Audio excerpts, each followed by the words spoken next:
اعوذ باللہ من الشیطان الرجیم، بسم اللہ الرحمن الرحیم۔ اللہم فقہنا فی الدین، یا اللہ ہمیں دین کی سمجھ بوجھ عطا فرما، آمین یا رب العالمین۔ آج ہم سورہ المومن کا ترجمہ آیت نمبر 29 سے شروع کر رہے ہیں۔ فرعون نے کہا، میں تم لوگوں کو وہی رائے دے رہا ہوں جو مجھے مناسب نظر آتی ہے، اور میں اسی راستے کی طرف تمہاری رہنمائی کرتا ہوں جو ٹھیک ہے۔ وہ شخص جو ایمان لایا تھا اس نے کہا، اے میری قوم کے لوگو، مجھے خوف ہے کہ کہیں تم پر بھی وہ دن نہ آ جائے جو اس سے پہلے بہت سے جتھوں پر آ چکا ہے، جیسا دن قوم نوح اور عاد اور سمود اور ان کے بعد والی قوموں پر آیا تھا، اور یہ حقیقت ہے کہ اللہ اپنے بندوں پر ظلم کا کوئی ارادہ نہیں رکھتا۔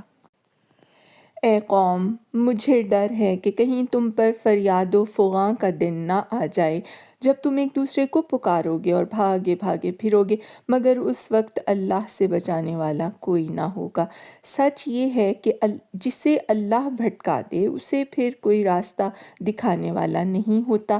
اس سے پہلے یوسف علیہ السلام تمہارے پاس بینات لے کر آئے تھے، مگر تم ان کی لائی ہوئی تعلیم کی طرف سے ہی شک میں پڑے رہے۔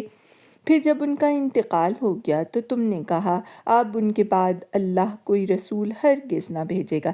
اسی طرح اللہ ان سب لوگوں کو گمراہی میں ڈال دیتا ہے جو حد سے گزرنے والے اور شکی ہوتے ہیں اور اللہ کی آیات میں جھگڑے کرتے ہیں، بغیر اس کے کہ ان کے پاس کوئی سند یا دلیل آئی ہو۔ یہ رویہ اللہ اور ایمان لانے والوں کے نزدیک سخت مبغوض ہے۔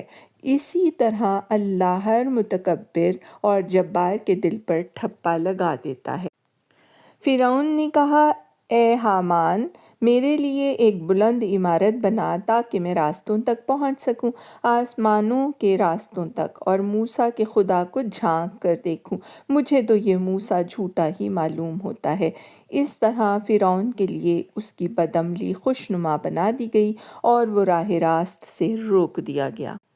فرعون کی ساری چال بازی تباہی کے راستے ہی میں صرف ہوئی۔ وہ شخص جو ایمان لایا تھا بولا، اے میری قوم کے لوگو، میری بات مانو، میں تمہیں صحیح راستہ بتاتا ہوں۔